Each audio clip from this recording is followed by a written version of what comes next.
So I'll be showing you how to install the Microsoft Teams app on your iPhone.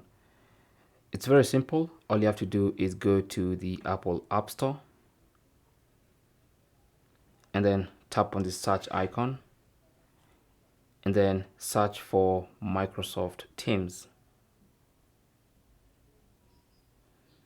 You might want to type the whole thing to ensure you get the correct result, and then hit the search button. And here is Microsoft Teams. So just tap on it to make sure you open it. Make sure it's from Microsoft Corporation.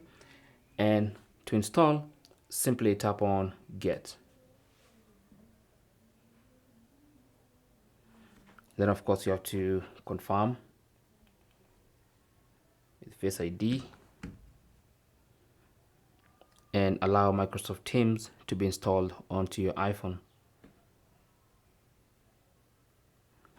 Might take a while depending on the speed of your internet, so just be patient.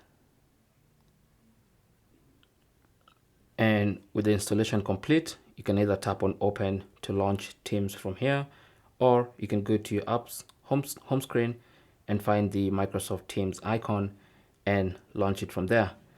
Now from here, just log in with your Microsoft account and start using Microsoft Teams. And that's it. That's basically how to install Microsoft Teams on your iPhone. Thanks for watching.